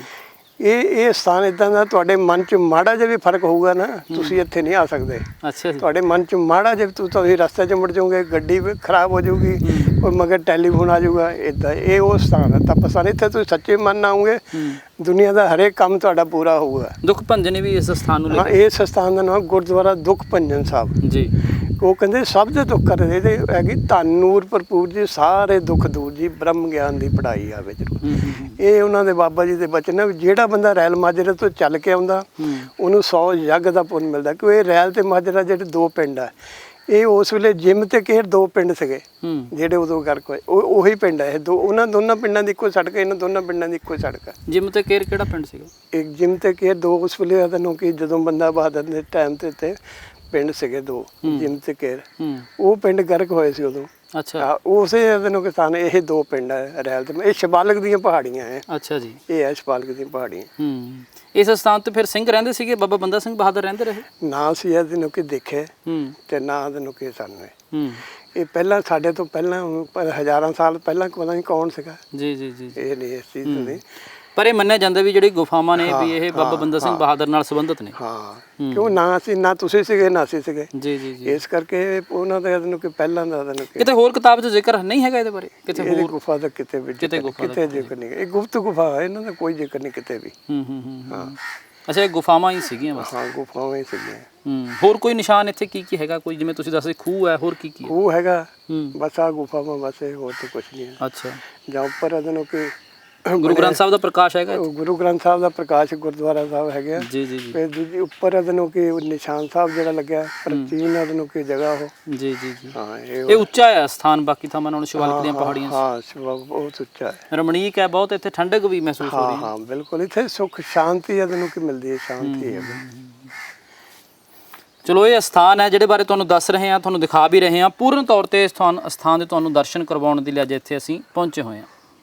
ਇੱਕ ਹੋਰ ਗੁਫਾ ਇਹ ਪੱਕੀ ਕਰਾ ਦਿੱਤੀ ਗਈ ਹੈ। ਜਿਹੜੀ ਦੂਸਰੀ ਗੁਫਾ ਤੁਹਾਨੂੰ ਦਿਖਾਈ ਸੀਗੀ ਉਹ ਕੱਚੀ ਹੈ, ਤੇ ਇਹ ਗੁਫਾ ਜਿਹੜੀ ਹੈ ਉਹ ਪੱਕੀ ਗੁਫਾ ਹੈ। ਤੇ ਹਾਲਾਂਕਿ ਇਹ ਹੁਣ ਪੂਰੀ ਤਰ੍ਹਾਂ ਪੱਕੀ ਕਰਾ ਦਿੱਤੀ ਗਈ ਹੈ। ਜਿਹੜੇ ਸੇਵਾਦਾਰ ਬਾਬਾ ਕ੍ਰਿਸ਼ਨ ਜੀ ਇੱਥੇ ਸੇਵਾ ਕਰਦੇ ਨੇ, ਤੇ ਬਾਬਾ ਜੀ ਦਾ ਨਾਮ ਕੀ ਹੈ? ਸੰਤ ਬਾਬਾ ਚਾਂਦੀ ਰਾਮ ਜੀ। ਸੰਤ ਬਾਬਾ ਚਾਂਦੀ ਰਾਮ ਜੀ ਜਿਹੜੇ ਇੱਥੇ ਤਪੱਸਿਆ ਕਰਦੇ ਰਹੇ ਨੇ। ਇਹਨਾਂ ਦਾ ਤਪਸਥਾਨ ਹੈ। ਇਹਨਾਂ ਨੇ ਹੀ ਇਹ ਥਾਂ, ਇਹਨਾਂ ਨੂੰ ਇਲਹਾਮ ਹੋਇਆ ਤੇ ਇਹਨਾਂ ਨੇ ਇੱਥੇ ਆ ਕੇ ਸੇਵਾ ਆਰੰਭ ਕੀਤੀ। ਤੇ ਰੇਲ ਮਾਜਰੇ ਦੇ ਜਿਹੜੇ ਕੁਝ ਪਹਿਲਾਂ ਵੀ ਇੱਥੇ ਸੰਤ ਸਨ ਮੌਜੂਦ। ਹਾਂਜੀ, ਸੰਤ ਸੁੰਦਰਦਾਸ ਜੀ ਪਹਿਲਾਂ ਰਹਿੰਦੇ ਸੀ। ਸੰਤ ਸੁੰਦਰਦਾਸ ਜੀ 47 ਤੋਂ ਪਹਿਲਾਂ ਰਹਿੰਦੇ ਸੀ। ਜੀ 47 ਤੋਂ ਪਹਿਲਾਂ ਸੰਤ ਸੁੰਦਰਦਾਸ ਜੀ ਰਹਿੰਦੇ ਸੀਗੇ। ਫਿਰ ਬਾਬਾ ਜੀ ਆਏ। ਬਾਬਾ ਜੀ ਆਏ ਲੁਧਿਆਣੇ ਤੋਂ। ਬਾਬਾ ਜੀ ਨੇ ਇਹਨੂੰ ਕਰਕੇ ਗੁਫਾ ਕਢਾਈਆਂ ਸਾਰੀਆਂ, ਸਾਫ਼ ਕਰਾਈਆਂ। ਪੱਕੀ ਵੀ ਉਹਨਾਂ ਨੇ ਕਰਾਈ ਹੈ। ਠੀਕ ਹੈ। ਇਹ ਗੁਫਾ ਜਿਹੜੀ ਹੈ ਪੱਕੀ ਗੁਫਾ ਹੈ। ਇੱਥੇ ਵੱਡੀ ਸੀਗੀ, ਅੱਗੇ ਉਹ ਡਿੱਗਣ ਕਰਕੇ ਇੱਥੇ ਕੰਧ। ਅੱਛਾ, ਇਹ ਅੱਗੇ ਤੱਕ ਲੰਬੀ ਵੀ ਸੀਗੀ। ਹਾਂ, ਅੱਗੇ ਹੁਣ ਡਿੱਗਣ ਕਰਕੇ ਇੱਥੇ ਕੰਧ ਕਰਤੀ। ਇਹ ਕਿਉਂਕਿ ਪੱਕੀ ਬਾਬਾ ਜੀ ਮਾਤਾ ਜੀ ਨੇ ਕਰਾਈ ਹੈ। ਇਹ ਅੱਗੇ ਬਾਹਰ ਨਿਕਲਦੀ ਸੀਗੀ। ਹਾਂ, ਇੱਥੇ ਗੁਫਾ 2 ਲੱਖ ਰੁਪਏ ਤੇ ਲਾਇਆ ਇਸ ਗੁਫਾ ਨੇ। ਤੇ ਇਹ ਗੁਫਾ ਭਾਵੇਂ ਕੰਧ ਕਰਕੇ ਹੁਣ ਪੱਕੀ ਕਰਾ ਦਿੱਤੀ ਗਈ ਹੈ, ਪਰ ਇਹ ਅੱਗੇ ਤੱਕ ਜਾਂਦੀ ਸੀਗੀ। ਇਹ ਗੁਫਾ ਅੱਗੇ ਤੱਕ ਜਾਂਦੀ ਸੀਗੀ ਤੇ ਬਾਅਦ ਵਿੱਚ ਇਹ ਪੱਕੀ ਕਰਾ ਦਿੱਤੀ ਗਈ ਹੈ। ਜਿਹੜੇ ਮਾਤਾ ਕ੍ਰਿਸ਼ਨ ਕੌਰ ਜੀ ਤੇ ਸੰਤ ਬਾਬਾ ਚਾਂਦੀ ਰਾਮ ਜੀ, ਸੰਤ ਬਾਬਾ ਚਾਂਦੀ ਰਾਮ ਜੀ ਤੇ ਮਾਤਾ ਕ੍ਰਿਸ਼ਨ ਕੌਰ ਜੀ, ਜਿਨ੍ਹਾਂ ਨੇ ਇਸ ਥਾਂ ਤੇ ਤਪੱਸਿਆ ਵੀ ਕੀਤੀ ਅਤੇ ਇਸ ਸਥਾਨ ਨੂੰ ਪੱਕਾ ਵੀ ਕਰਾਇਆ। ਸਭ ਤੋਂ ਪਹਿਲਾਂ ਉਹਨਾਂ ਨੇ ਹੀ ਇਹਨਾਂ ਦੀ ਖੋਜ ਕੀਤੀ ਤੇ ਉਹੀ ਇੱਥੇ ਆ ਕੇ ਰਹੇ। ਉਹਨਾਂ ਨੇ ਹੀ ਜਿਹੜੀਆਂ ਗੁਪਤ ਗੁਫਾਵਾਂ ਨੇ ਉਹਨਾਂ ਦੀ ਸੇਵਾ ਸੰਭਾਲ ਕੀਤੀ। ਪਰ ਇਹ ਗੁਪਤ ਗੁਫਾਵਾਂ ਜਿਹੜੀਆਂ ਨੇ ਬਾਬਾ ਬੰਦਾ ਸਿੰਘ ਬਹਾਦਰ ਦੀਆਂ ਗੁਪਤ ਗੁਫਾਵਾਂ ਦੇ ਤੌਰ ਤੇ ਇਹਨਾਂ ਨੂੰ ਜਾਣਿਆ ਜਾਂਦਾ ਹੈ। ਅਤੇ ਕੁਝ ਕੱਚੀਆਂ ਗੁਫਾਵਾਂ ਇੱਥੇ ਮੌਜੂਦ ਨੇ ਜਿਹੜੀਆਂ ਸਮੇਂ ਦੇ ਨਾਲ ਨਾਲ ਹੁਣ ਛੋਟੀਆਂ ਹੁੰਦੀਆਂ ਜਾ ਰਹੀਆਂ ਨੇ, ਤੇ ਇਸ ਗੁਫਾ ਨੂੰ ਜ਼ਰੂਰ ਪੱਕਾ ਕਰਵਾਇਆ ਗਿਆ ਹੈ। ਸੋ ਇਹ ਜਿਹੜੇ ਪੱਥਰ ਨੇ ਤੁਸੀਂ ਦੇਖ ਰਹੇ ਹੋ, ਇਹ ਉਸੇ ਟਾਈਮ ਦੇ ਪੁਰਾਣੇ ਪੱਥਰ ਨੇ ਤੇ ਇਹ ਤੁਹਾਨੂੰ ਦਿਖਾ ਰਹੇ ਹਾਂ ਬਾਬਾ ਬੰਦਾ ਸਿੰਘ ਬਹਾਦਰ 350 ਸਾਲ ਪਹਿਲਾਂ ਦੀਆਂ ਜਿਹੜੀਆਂ ਇਸ ਸਥਾਨ ਤੇ ਮੌਜੂਦ ਨਿਸ਼ਾਨੀਆਂ ਨੇ। ਅਤੇ ਉੱਪਰ ਨਿਸ਼ਾਨ ਸਾਹਿਬ ਜਿਹੜਾ ਝੂਲ ਰਿਹਾ ਹੈ, ਉੱਥੇ ਤੱਕ ਵੀ ਤੁਹਾਨੂੰ ਲੈ ਕੇ ਜਾਵਾਂਗੇ। ਜਿਹੜੀ ਗੁਫਾ ਮੇਨ ਗੁਫਾ ਹੈ, ਜਿਹੜੀ 100 ਮੀਟਰ ਲੰਬੀ ਤੇ 40 ਫੁੱਟ ਉੱਚੀ ਜਿਹੜੀ ਗੁਫਾ ਹੈ, ਉਹਦੇ ਉੱਪਰ ਜਿਹੜਾ ਨਿਸ਼ਾਨ ਸਾਹਿਬ ਹੈ ਉਹ ਵੀ ਝੂਲਦਾ ਹੈ। 80 ਪੌੜੀਆਂ ਦੱਸੀਆਂ ਜਾਂਦੀਆਂ ਨੇ ਕਿ 80 ਪੌੜੀਆਂ ਚੜ੍ਹ ਕੇ ਉੱਪਰ ਜਾਣਾ ਪੈਂਦਾ ਹੈ। ਤੇ ਅਸੀਂ ਤੁਹਾਨੂੰ ਲੈ ਕੇ ਜਾ ਰਹੇ ਹਾਂ ਉਸੇ ਸਥਾਨ ਤੇ, ਜਿਸ ਸਥਾਨ ਤੇ ਬਾਬਾ ਬੰਦਾ ਸਿੰਘ ਬਹਾਦਰ ਦੇ ਨਾਲ ਸੰਬੰਧਿਤ ਇਹ ਸਥਾਨ। ਝੂਲ ਤੇ ਨਿਸ਼ਾਨ ਰਹੇ ਪੰਥ ਮਹਾਰਾਜ ਕੇ, ਖਾਲਸੇ ਦਾ ਰਾਜ ਸੀ। ਬਾਬਾ ਬੰਦਾ ਸਿੰਘ ਬਹਾਦਰ ਨੇ ਖਾਲਸੇ ਦਾ ਰਾਜ ਸਥਾਪਿਤ ਕੀਤਾ। 700 ਸਾਲ ਦੇ ਮੁਗਲ ਰਾਜ ਨੂੰ ਤਹਿਸ ਨਹਿਸ ਕੀਤਾ, ਸਰਹੰਦ ਨੂੰ ਫਤਿਹ ਕੀਤਾ ਅਤੇ ਖਾਲਸੇ ਦੇ ਰਾਜ ਦੀ ਸਥਾਪਨਾ ਹੋਈ।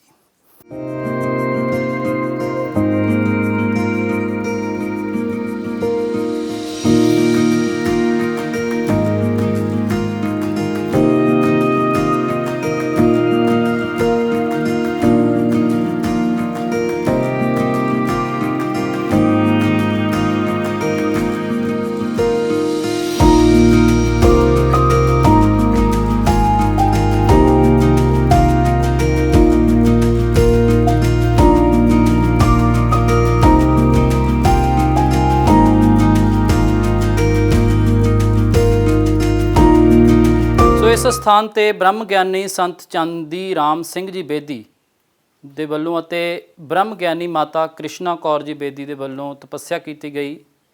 ਅਤੇ ਹਾਲਾਂਕਿ ਪਿਛਲਾ ਪਿੰਡ ਜਿਹੜਾ ਤਪ ਸਥਾਨ ਹੈ, ਪਿੰਡ ਕਾਕੋਵਾਲ, ਜ਼ਿਲ੍ਹਾ ਲੁਧਿਆਣਾ ਦੇ ਨਾਲ ਸੰਬੰਧਿਤ ਨੇ, ਪਰ ਉਸ ਤੋਂ ਬਾਅਦ ਇੱਥੇ ਆ ਕੇ ਵਸੇ ਤੇ ਇਸ ਸਥਾਨ ਤੇ ਹੀ ਤਪੱਸਿਆ ਕੀਤੀ। ਬਹੁਤ ਸਾਰੀਆਂ ਭਵਿੱਖਬਾਣੀਆਂ ਵੀ ਉਹਨਾਂ ਦੇ ਵੱਲੋਂ ਕੀਤੀਆਂ ਗਈਆਂ, ਉਹਨਾਂ ਨੂੰ ਵੀ ਇਸ ਥਾਂ ਤੇ ਲਿਖਿਆ ਗਿਆ, ਉਹ ਵੀ ਤੁਹਾਨੂੰ ਦਿਖਾਉਣ ਦੀ ਕੋਸ਼ਿਸ਼ ਕਰਦੇ ਹਾਂ। ਰਾਮ ਰਾਜ ਅਨੁਭਵ ਸਰੂਪ ਪ੍ਰਕਾਸ਼ ਮੋਕਸ਼ ਯੁੱਗ ਕਿਹਾ ਗਿਆ ਕਿ ਇਸ ਦੀ ਸ਼ੁਰੂਆਤ ਹੋਵੇਗੀ। ਮੈਂ ਅਕਾਲ ਪੁਰਖ ਦੇ ਹੁਕਮ ਅਨੁਸਾਰ ਹੇਮਕੁੰਡ ਤੋਂ ਗੋਬਿੰਦ ਸਿੰਘ ਦੇ ਰੂਪ ਵਿੱਚ ਆਇਆ ਸੀ। ਹੁਣ ਮੈਂ ਨਿਰੰਕਾਰ ਦਾ ਭੇਜਿਆ ਹੋਇਆ ਸੱਚਖੰਡ ਤੋਂ ਬ੍ਰਹਮ ਲੋਕ ਤੇ ਆ ਗਿਆ ਹਾਂ। ਹਿੰਦੁਸਤਾਨ ਆਜ਼ਾਦ ਹੈ, ਪਰ ਆਤਮਾ 84 ਦੇ ਚੱਕਰ ਤੋਂ ਆਜ਼ਾਦ ਨਹੀਂ ਹੈ। ਮੈਂ ਆਤਮਾ ਪਰਮਾਤਮਾ ਦੇ ਮਿਲਾਪ ਦੀ ਵਿਦਿਆ, ਰੂਹਾਨੀ ਸਿਆਸਤ ਜਿਸ ਦਾ ਕੌਮੀ ਨਾਰਾ ਜੋ ਤੁਮ ਸੋ ਹਮ ਰਾਸ਼ਟਰੀਆ ਨਾਰਾ, ਜੋਤ ਬੇਕਿਨਾਰਾ ਜਿਸ ਦਾ 5 ਰੰਗਾ ਝੰਡਾ ਇਹ ਹੈ। ਮਤਲਬ 5 ਰੰਗ ਦਾ ਝੰਡਾ ਹੋਏਗਾ। ਰਾਜ ਕਰੇਗਾ ਖਾਲਸਾ, ਆਕੀ ਰਹੇ ਨਾ ਕੋਈ। ਆਕਾਸ਼ਬਾਣੀ ਪਰਮ ਪੂਜਨੀਕ ਸੰਤ ਚਾਂਦੀ ਰਾਮ ਜੀ ਮਹਾਰਾਜ ਬੇਦੀ। ਸੰਤ ਖਾਲਸਾ ਆਤਮਾ ਪਰਮਾਤਮਾ ਦੇ ਮਿਲਾਪ ਦਾ ਪ੍ਰਕਾਸ਼ ਹੋਵੇਗਾ। ਮਲੇਸ਼ ਖਾਲਸਾ ਆਤਮਾ ਪਰਮਾਤਮਾ ਦੇ ਵਿਛੋੜੇ ਵਾਲੇ ਦਾ ਨਾਸ ਹੋਵੇਗਾ। ਹੋਰ ਵੀ ਉਠਸੀ ਮਰਦ ਕਾ ਚੇਲਾ, ਸੱਚ ਕੀ ਬਾਣੀ ਨਾਨਕ ਆਖੇ, ਸੱਚ ਸੁਣਾ ਵਸੀ ਸੱਚ ਕੀ ਬੇਲਾ। ਸੋ ਇਹ ਭਵਿੱਖਬਾਣੀਆਂ ਨੇ ਸੰਤ ਚਾਂਦੀ ਰਾਮ ਜੀ ਬੇਦੀ ਦੇ ਵੱਲੋਂ ਕਿ ਰਾਜ ਕਰੇਗਾ ਖਾਲਸਾ, ਕੀ ਰਹੇ ਨਾ ਕੋਏ। ਆਤਮਾ ਪਰਮਾਤਮਾ ਦਾ ਮਿਲਾਪ ਹੀ ਖਾਲਸਾ ਖਾਲਸ ਹੋਵੇਗਾ। ਖਾਲਸਾ ਸਿਆਸਤ ਤੇ ਧਰਮ ਦੀ ਜੁਗੀਸ਼ਵਰੀ ਰਾਜਨੀਤੀ 21ਵੀਂ ਸਦੀ ਦੇ ਵਿੱਚ ਚੱਲੇਗੀ। ਇਹ ਵੀ ਲਿਖਿਆ ਗਿਆ ਹੈ ਕਿ ਬਿਜਲੀ ਵਿਆਪਕ ਹੈ, ਹਰ ਥਾਂ ਮੌਜੂਦ ਹੈ। ਸਾਇੰਸਦਾਨਾਂ ਨੇ ਕੁਝ ਧਾਤਾਂ ਨੂੰ ਇਕੱਠੀਆਂ ਕਰਕੇ ਪ੍ਰਯੋਗ ਕੀਤਾ ਤਾਂ ਪਤਾ ਲੱਗਾ ਕਿ ਬਿਜਲੀ ਬਾਹਰ ਹਰ ਜ਼ਰੇ ਦੇ ਵਿੱਚ ਪਈ ਹੈ। ਜਨਰੇਟਰ ਨੂੰ ਬਣਾ ਕੇ ਇੰਜਨ ਨਾਲ ਘੁਮਾਇਆ ਗਿਆ ਤਾਂ ਬਿਜਲੀ ਬਾਹਰੋਂ ਇਸ ਦੇ ਅੰਦਰ ਆ ਗਈ। ਫਿਰ ਤਾਰ ਦੁਆਰਾ ਬੱਲਬ ਜਗ ਪੈਂਦਾ ਹੈ। ਬੱਲਬ ਜਾਣੂ ਕਰਾਉਂਦਾ ਹੈ ਕਿ ਬਿਜਲੀ ਬਾਹਰ ਸਰਵ ਵਿਆਪਕ ਹਰ ਥਾਂ ਤੇ ਭਰਪੂਰ ਠਹਿਰੀ ਹੋਈ ਹੈ। ਇਹ ਸ਼ਹਾਦਤ ਹੈ। ਇਸ ਤਰ੍ਹਾਂ ਚੇਤਨ ਹੋਸ਼ ਸਾਕਸ਼ੀ ਜੋਤੀ ਸਰੂਪ ਭਰਪੂਰ ਸਰਵ ਵਿਆਪਕ ਹੈ। ਪਰਮਾਤਮਾ ਨੇ ਸਰੀਰ ਰੂਪੀ ਯੰਤਰ ਤਿਆਰ ਕਰਕੇ ਮਨ ਚਿੱਤ ਆਤਮਾ ਬੁੱਧੀ ਆਦਿ ਚੱਕਰਾਂ ਨੂੰ ਚਲਾਉਣ ਲਈ ਸੂਰਜ ਚੰਦਰਮਾ ਦੀਆਂ ਕਿਰਨਾਂ ਦੇ ਪੱਟੇ ਦੁਆਰਾ ਘੁਮਾਇਆ ਤਾਂ ਬਾਹਰਲੀ ਹੋਸ਼ ਅੰਦਰ ਆ ਗਈ ਅਤੇ ਇਸ ਚੇਤਨ ਦੁਆਰਾ ਸਰੀਰ ਹੋਸ਼ ਵਾਲਾ ਹੋ ਗਿਆ। ਪੱਪੇ ਪਾਤਸ਼ਾਹ ਪਰਮੇਸ਼ਰ ਦੇਖਣ ਕੋ ਪ੍ਰਪੰਚ ਕੀਆ, ਦੇਖੇ ਬੂਝੇ ਸਭ ਕਿਛ ਜਾਣੈ, ਅੰਦਰ ਬਾਹਰ ਰੱਬ ਰਹਿਆ। ਤਨ ਮੈਂ ਹਰ ਹੈ, ਹਰ ਮੈਂ ਤਨ ਹੈ, ਸਰਬ ਨਿਰੰਤਰ ਸੋਈ ਹੈ। ਸੋ ਇਹ ਭਵਿੱਖਬਾਣੀਆਂ ਜਿਹੜੀਆਂ ਨੇ ਉਹ ਬ੍ਰਹਮ ਗਿਆਨੀ ਸੰਤ ਚਾਂਦੀ ਰਾਮ ਜੀ ਵੱਲੋਂ ਕੀਤੀਆਂ ਗਈਆਂ ਨੇ। ਕਿਹੜੀ ਜੀ? Currency home. ਸੋ ਬ੍ਰਹਮ ਗਿਆਨੀ ਸੱਚਖੰਡ ਵਾਸੀ ਸੰਤ ਬਾਬਾ ਚਾਂਦੀ ਰਾਮ ਜੀ ਗੁਫਾ ਵਾਲਿਆਂ ਵੱਲੋਂ ਜੋ ਭਵਿੱਖਬਾਣੀ ਕੀਤੀ ਗਈ ਉਸ ਦੇ ਮੁਤਾਬਕ ਪਚਰੰਗਾ ਨਿਸ਼ਾਨ ਹੋਵੇਗਾ ਹਿੰਦੁਸਤਾਨ ਦਾ। ਹਿੰਦੁਸਤਾਨ ਨਹੀਂ ਬਲਕਿ ਮੋਕਿਸ਼ਤਾਨ ਹੋਵੇਗਾ। ਕੁਝ ਭਵਿੱਖਬਾਣੀਆਂ ਜਿਹੜੀਆਂ ਪਿਛਲੇ ਸਮੇਂ ਦੇ ਵਿੱਚ ਸੱਚ ਵੀ ਹੋਈਆਂ ਨੇ। ਜੋ ਤੁਮ ਸੋ ਹਮ ਮੋਕਸ਼ ਯੁੱਗ ਦੀ ਜੋਗੇਸ਼ਵਰੀ ਰਾਜਨੀਤੀ ਦਾ 5ਵੇਂ ਯੁੱਗ ਦੇ ਕੁਝ ਅਮੂਲ ਬੱਚਿਆਂ ਦਾ ਬਾਲ ਬੋਧ ਉਪਦੇਸ਼ ਵਿੱਚ ਸੰਤਾਂ ਮਹੰਤਾਂ ਭਗਤਾਂ ਰਿਸ਼ੀਆਂ ਸ਼ਹੀਦਾਂ ਅਵਤਾਰਾਂ ਤੇ ਗੁਰੂਆਂ ਦੀਆਂ ਤਸਵੀਰਾਂ ਨਾਲ ਜਾਣੂ ਕਰਵਾਉਣਾ ਚਾਹੀਦਾ ਹੈ। ਇਸ ਰਾਜਨੀਤੀ ਵਿੱਚ ਰੁਪਇਆਂ ਦਾ ਲੈਣ ਦੇਣ ਬਾਹਰਲੇ ਮਨੁੱਖਾਂ ਦਾ ਹੋਵੇਗਾ। ਹਿੰਦੁਸਤਾਨ ਦੀ ਜਨਤਾ ਕੋਲ ਕੋਈ ਪੈਸਾ ਨਹੀਂ ਹੋਵੇਗਾ। ਰੋਟੀ ਕੱਪੜਾ ਤੇ ਬਰਤਨ ਦਾ ਸਮਾਨ ਇਹ ਸਾਰਾ ਰਾਜਨੀਤੀ ਵੱਲੋਂ ਰਾਸ਼ਨ ਕਾਰਡਾਂ 'ਤੇ ਦਿੱਤਾ ਜਾਵੇਗਾ। ਮਿੱਲਾਂ ਫੈਕਟਰੀਆਂ ਤੇ ਕਾਰਖਾਨਿਆਂ ਵਿੱਚ ਜੋ ਸਮਾਨ ਬਣੇਗਾ ਉਹ ਸਰਕਾਰੀ ਸਟੋਰ ਵਿੱਚ ਹੋਵੇਗਾ। ਸਟੋਰਾਂ ਵਿੱਚੋਂ ਦੁਕਾਨਾਂ 'ਤੇ ਜਾਵੇਗਾ। ਦੁਕਾਨਾਂ ਤੋਂ ਹਰ ਇੱਕ ਨੂੰ ਰਾਸ਼ਨ ਕਾਰਡਾਂ 'ਤੇ ਮਿਲੇਗਾ। ਜ਼ਮੀਨ ਵਿੱਚੋਂ ਹਰ ਕਿਸਮ ਦੀ ਜਿਹੜੀ ਪੈਦਾਵਾਰ ਹੋਵੇਗੀ ਉਹ ਸਾਰੀ ਜੋ ਤੁਮ ਸੋ ਹਮ ਦੇ ਸਰਕਾਰੀ ਸਟੋਰਾਂ ਵਿੱਚ ਜਮ੍ਹਾਂ ਹੋਵੇਗੀ। ਦੁਕਾਨਾਂ ਵਾਲੇ ਰਾਸ਼ਨ ਕਾਰਡਾਂ 'ਤੇ ਸਭ ਨੂੰ ਦੇਣਗੇ। ਕੋਈ ਵੀ ਧਾਤ ਸੋਨਾ ਚਾਂਦੀ ਹੀਰੇ ਜ਼ਵਾਰਾਤ ਰੁਪਇਆ ਕਿਸੇ ਕੋਲ ਨਹੀਂ ਹੋਣਗੇ। ਹਰ ਸਕੂਲ ਦੀ ਪੜ੍ਹਾਈ ਦੇ ਬਾਅਦ ਹਰ ਬੱਚੇ ਨੂੰ ਸਰਕਾਰੀ ਕਰਮਚਾਰੀ ਬਣਾ ਕੇ ਘਰ ਭੇਜਿਆ ਜਾਵੇਗਾ। ਹਰ ਕਿਸਮ ਦੀ ਸਵਾਰੀ ਕੋਲ ਸਫ਼ਰ ਬੁੱਕ ਹੋਵੇਗੀ ਤਾਂ ਕਿ ਡਰਾਈਵਰ ਤੇ ਸਵਾਰੀ ਆਪਣੇ ਸਮੇਂ ਦਾ ਸਫ਼ਰ ਬੁੱਕ ਕਰ ਸਕੇ। ਬਾਹਰਲੇ ਦੇਸ਼ ਨੌਕਰੀ ਕਰਨ ਵਾਲਿਆਂ ਦਾ ਰੁਪਇਆ ਆਉਣ ਵਾਲਾ ਜੋ ਤੁਮ ਸੋ ਹਮ ਦੇ ਸਰਕਾਰੀ ਖਜ਼ਾਨੇ ਵਿੱਚ ਜਮ੍ਹਾਂ ਹੋਵੇਗਾ। ਹਰ ਇੱਕ ਮੋਕਸ਼ਤਾਨ ਦੇ ਰਹਿਣ ਵਾਲਿਆਂ ਨੂੰ ਰੋਟੀ ਕੱਪੜਾ ਮਕਾਨ ਤੇ ਬਰਤਨ ਦਾ ਸਮਾਨ ਮੁਫਤ ਰਾਸ਼ਨ ਕਾਰਡਾਂ 'ਤੇ ਮਿਲੇਗਾ। ਸੋ ਇਹ ਦੱਸਿਆ ਜਾਂਦਾ ਕਿ ਧੰਨ ਨੂਰ ਭਰਪੂਰ ਜੀ ਸੰਤ ਚਾਂਦੀ ਰਾਮ ਜੀ ਬੇਦੀ ਉਹਨਾਂ ਦੇ ਵੱਲੋਂ ਇਹ ਭਵਿੱਖਬਾਣੀਆਂ ਕੀਤੀਆਂ ਗਈਆਂ, ਜਿਨ੍ਹਾਂ ਦੇ ਵਿੱਚ ਦਾਅਵਾ ਕੀਤਾ ਜਾਂਦਾ ਹੈ ਕਿ ਕੁਝ ਸੱਚ ਹੋ ਚੁੱਕੀਆਂ ਨੇ, ਕੁਝ ਆਉਣ ਵਾਲੇ ਸਮੇਂ ਦੇ ਵਿੱਚ ਸੱਚ ਹੋਣਗੀਆਂ।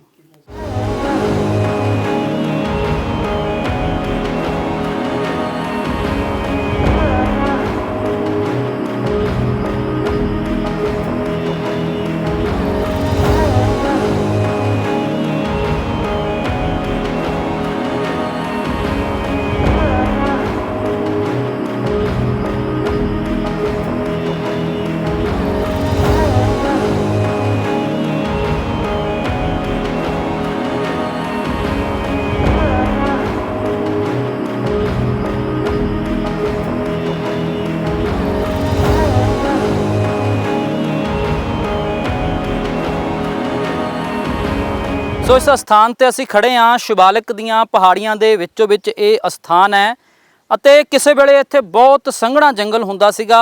ਤਸਵੀਰਾਂ ਰਾਹੀਂ ਤੁਹਾਨੂੰ ਦਿਖਾਉਣ ਦੀ ਕੋਸ਼ਿਸ਼ ਕਰ ਰਹੇ ਹਾਂ। ਕੈਮਰਾਮੈਨ ਦਰਸ਼ੀ ਤੁਹਾਡੇ ਤੱਕ ਤਸਵੀਰਾਂ ਪਹੁੰਚਾ ਰਹੇ ਨੇ ਕਿ ਇਸ ਥਾਂ ਤੇ ਬਾਬਾ ਬੰਦਾ ਸਿੰਘ ਬਹਾਦਰ ਨਾਲ ਸੰਬੰਧਿਤ ਗੁਫਾਵਾਂ ਮੌਜੂਦ ਨੇ। ਜੇਕਰ ਅਸੀਂ ਤੁਹਾਨੂੰ ਦਿਖਾਉਣ ਦੀ ਕੋਸ਼ਿਸ਼ ਕਰਦੇ ਹਾਂ ਤਾਂ ਇਹ ਇਸ ਢੰਗ ਦੇ ਨਾਲ ਦਰਖਤਾਂ ਦੇ ਵਿੱਚ ਲੁਕਿਆ ਹੋਇਆ ਪੂਰੀ ਤਰ੍ਹਾਂ ਦੇ ਨਾਲ ਅਸਥਾਨ ਸੀਗਾ ਕਿ ਇੱਥੋਂ ਇਹ ਅੰਦਾਜ਼ਾ ਲਾਉਣਾ ਮੁਸ਼ਕਿਲ ਸੀਗਾ ਕਿ ਇੱਥੇ ਕਿਸੇ ਦੀ ਠਾਹਰ ਵੀ ਹੋ ਸਕਦੀ ਹੈ। ਇਹ ਝੰਡਾ ਵੀ ਤੁਸੀਂ ਦੇਖ ਸਕਦੇ ਹੋ। ਇਹ ਜਿਹੜੇ ਇੱਥੇ ਸੇਵਾਦਾਰ ਨੇ ਬਾਬਾ ਕ੍ਰਿਸ਼ਨ ਸਿੰਘ ਜੀ, ਉਹਨਾਂ ਦੇ ਵੱਲੋਂ ਜਿਸ ਢੰਗ ਨਾਲ ਦੱਸਿਆ ਗਿਆ ਕਿ ਤਪੱਸਿਆ ਬਾਬਾ ਚਾਂਦੀ ਰਾਮ ਜੀ ਵੱਲੋਂ ਇੱਥੇ ਕੀਤੀ ਗਈ, ਮਾਤਾ ਕ੍ਰਿਸ਼ਨਾ ਜੀ ਵੱਲੋਂ, ਉਹਨਾਂ ਦੇ ਵੱਲੋਂ ਹੀ ਕੁਝ ਭਵਿੱਖਬਾਣੀਆਂ ਵੀ ਕੀਤੀਆਂ ਗਈਆਂ। ਉਹਨਾਂ ਨੇ ਹੀ ਇਸ ਸਥਾਨ ਦੀ ਖੋਜ ਜਿਵੇਂ ਕਿ ਦੱਸਿਆ ਗਿਆ ਕਿ ਕੀਤੀ ਹੈ। ਉਹਨਾਂ ਦੇ ਵੱਲੋਂ ਹੀ ਇਹ ਝੰਡਾ ਜਿਹੜਾ ਪੰਜ ਰੰਗਾ ਝੰਡਾ ਵੀ ਇੱਥੇ ਲਾਇਆ ਗਿਆ ਹੈ। ਹਾਲਾਂਕਿ ਇੱਕ ਥਾਂ ਤੇ ਥੱਲੇ ਕੇਸਰੀ ਨਿਸ਼ਾਨ ਸਾਹਿਬ ਵੀ ਹੈ, ਕੇਸਰੀ ਨਿਸ਼ਾਨ ਸਾਹਿਬ ਵੀ ਲਾਇਆ ਹੋਇਆ। ਇਹ ਅਸਥਾਨ ਜਿਹੜਾ ਹੈ ਇਸ ਢੰਗ ਦੇ ਨਾਲ ਹੈ ਕਿ ਇੱਥੇ ਪਤਾ ਹੀ ਨਹੀਂ ਸੀ ਲੱਗਦਾ ਕਿ ਇੱਥੇ ਗੁਫਾਵਾਂ ਦੇ ਵਿੱਚ ਕਿਸੇ ਵੇਲੇ ਸਿੰਘ ਰਹਿੰਦੇ ਹੁੰਦੇ ਹੋਣੇ, ਕਿਉਂਕਿ ਜਿਸ ਢੰਗ ਦੇ ਨਾਲ ਪਹਾੜੀ ਰਾਜਿਆਂ ਦੇ ਨਾਲ ਟਕਰਾਅ ਸੀ, ਮੁਗਲ ਹਕੂਮਤ ਨਾਲ ਟਕਰਾਅ ਸੀ, ਤਾਂ ਬਾਬਾ ਬੰਦਾ ਸਿੰਘ ਬਹਾਦਰ ਹੋਰਾਂ ਨੇ ਜਿਸ ਢੰਗ ਦੇ ਨਾਲ ਖਾਲਸਾ ਰਾਜ ਦੀ ਸਥਾਪਨਾ ਕੀਤੀ ਅਤੇ ਇਸ ਥਾਂ ਤੇ ਹੀ ਜਿਹੜੇ ਸਿੰਘ ਰਹਿੰਦੇ ਸਨ ਕਿਸੇ ਵੇਲੇ। ਇਹ ਸਥਾਨ ਤੁਹਾਨੂੰ ਦਿਖਾ ਰਹੇ ਹਾਂ, ਦੂਰ ਦੂਰ ਤੱਕ ਤੁਹਾਨੂੰ ਪਹਾੜੀਆਂ ਨਜ਼ਰ ਆ ਰਹੀਆਂ ਨੇ ਤੇ ਪਹਾੜੀਆਂ ਦੇ ਵਿੱਚੋਂ ਵਿੱਚ ਇਹ ਥਾਂ ਹੈ। ਪਿੰਡ ਰੈਲ ਮਾਜਰਾ, ਰੋਪੜ ਤੋਂ ਥੋੜੀ ਦੂਰ ਅੱਗੇ ਹੈ ਇਹ ਪਿੰਡ ਰੈਲ ਮਾਜਰਾ ਅਤੇ ਇਸ ਉੱਚੀ ਥਾਂ ਤੇ ਇਸ ਵੇਲੇ ਅਸੀਂ ਮੌਜੂਦ ਹਾਂ ਤੇ ਜਿੱਥੇ ਬਾਬਾ ਬੰਦਾ ਸਿੰਘ ਬਹਾਦਰ ਦੇ ਨਾਲ ਸੰਬੰਧਿਤ ਗੁਫਾਵਾਂ ਨੇ।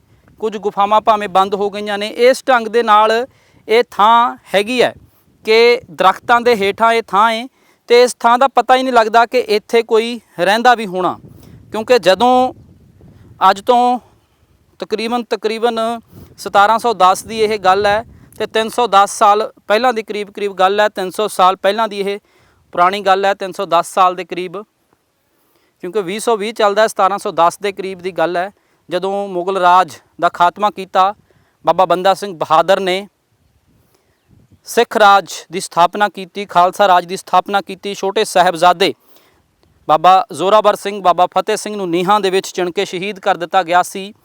ਸਰਹੰਦ ਦੇ ਨਵਾਬ ਦੇ ਵੱਲੋਂ, ਵਜ਼ੀਦ ਖਾਂ ਦੇ ਵੱਲੋਂ ਚੱਪੜਚਿੜੀ ਦੇ ਮੈਦਾਨ ਦੇ ਵਿੱਚ ਵੀ ਲੜਾਈ ਹੋਈ ਤੇ ਵਜ਼ੀਦ ਖਾਂ ਨੂੰ ਮਾਰ ਮੁਕਾਇਆ ਗਿਆ। ਫਿਰ ਸਰਹੰਦ ਦੀ ਇੱਟ ਨਾਲ ਇੱਟ ਖੜਕਾਈ ਗਈ। ਫਿਰ ਢਾਹ ਦੋ ਸਿੰਘੋ ਸ਼ਹਿਰ ਸਮਾਣੇ ਨੂੰ, ਜਿੱਥੋਂ ਦੇ ਜਲਾਦਾਂ ਨੇ ਛੋਟੇ ਸਾਹਿਬਜ਼ਾਦਿਆਂ ਨੂੰ ਨੀਹਾਂ ਦੇ ਵਿੱਚ ਚਿਣਿਆ ਸੀ ਅਤੇ ਜੋ ਜ਼ਾਲਮਾਂ ਦੀ ਜੜ ਨੂੰ ਖਤਮ ਕੀਤਾ, ਜ਼ਾਲਮਾਂ ਨੂੰ ਖਤਮ ਕੀਤਾ ਬਾਬਾ ਬੰਦਾ ਸਿੰਘ ਬਹਾਦਰ ਨੇ। ਤੇ ਬਾਬਾ ਬੰਦਾ ਸਿੰਘ ਬਹਾਦਰ ਦੇ ਨਾਲ ਹੀ ਸੰਬੰਧਿਤ ਜਿਹੜੀਆਂ ਇਹ ਗੁਪਤ ਗੁਫਾਵਾਂ ਇੱਥੇ ਮੌਜੂਦ ਨੇ, ਜਿਹੜੀਆਂ ਤੁਹਾਨੂੰ ਅਸੀਂ ਆਪਣੇ ਕੈਮਰੇ ਦੇ ਰਾਹੀਂ ਦਿਖਾਉਣ ਦੀ ਕੋਸ਼ਿਸ਼ ਕੀਤੀ ਹੈ। ਕੈਮਰਾਮੈਨ ਦਰਸ਼ੀ ਤੁਹਾਨੂੰ ਇਹ ਤਸਵੀਰਾਂ ਦਿਖਾ ਰਹੇ ਨੇ। ਬਹੁਤ ਰਮਣੀਕ ਇਹ ਅਸਥਾਨ ਵੀ ਹੈ, ਹਾਲਾਂਕਿ ਕਾਫੀ ਉੱਚੀ ਥਾਂ ਤੇ ਇਹ ਅਸਥਾਨ ਹੈ ਤੇ ਚੜ੍ਹਾਈ ਚੜ੍ਹ ਕੇ ਉੱਤੇ ਆਉਣਾ ਪੈਂਦਾ ਇਸ ਥਾਂ ਤੇ, ਪਰ ਰਮਣੀਕ ਅਸਥਾਨ ਹੈ। ਆਲੇ ਦੁਆਲੇ ਪਹਾੜੀ ਨੇ ਤੇ ਹਰਿਆਲੀ ਤੁਹਾਨੂੰ ਨਜ਼ਰ ਆ ਰਹੀ ਹੈ। ਜਿਸ ਪਾਸੇ ਵੀ ਤੁਸੀਂ ਦੇਖ ਸਕਦੇ ਹੋ ਦੂਰ ਦੂਰ ਤੱਕ ਹਰਿਆਲੀ ਹੀ ਹਰਿਆਲੀ ਹੈ, ਪਹਾੜ ਨੇ।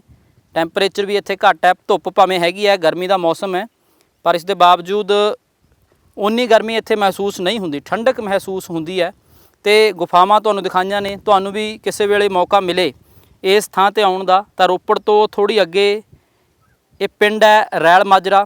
ਰੈਲ ਮਾਜਰੇ ਦੇ ਅੱਗੇ ਜਾ ਕੇ ਪਿੰਡ ਤੋਂ ਬਾਹਰ ਜਾ ਕੇ ਪਹਾੜੀਆਂ ਦੇ ਵਿੱਚ ਇਹ ਅਸਥਾਨ ਹੈ। ਬਾਬਾ ਬੰਦਾ ਸਿੰਘ ਬਹਾਦਰ ਦੀਆਂ ਗੁਪਤ ਗੁਫਾਵਾਂ ਨੇ। ਕਦੇ ਮੌਕਾ ਮਿਲੇ ਤਾਂ ਜ਼ਰੂਰ ਇਹਨਾਂ ਥਾਵਾਂ ਨੂੰ ਦੇਖਣ ਆਇਓ ਕਿ ਕਿਵੇਂ ਬਾਬਾ ਬੰਦਾ ਸਿੰਘ ਬਹਾਦਰ ਅਤੇ ਉਸ ਵੇਲੇ ਸਿੰਘ ਇਸ ਥਾਂ ਤੇ ਗੁਪਤ ਵਾਸ ਕਰਦੇ ਸਨ, ਗੁਪਤ ਗੁਫਾਵਾਂ ਦੇ ਵਿੱਚ। ਤੇ ਉਮੀਦ ਹੈ ਕਿ ਤੁਹਾਨੂੰ ਸਾਡੀ ਇਹ ਪੇਸ਼ਕਸ਼ ਜ਼ਰੂਰ ਪਸੰਦ ਆਈ ਹੋਵੇਗੀ। ਫਿਲਹਾਲ ਕੈਮਰਾਮੈਨ ਦਰਸ਼ੀ ਦੇ ਨਾਲ ਰਣਬੀਰ ਸਿੰਘ ਰਾਣਾ।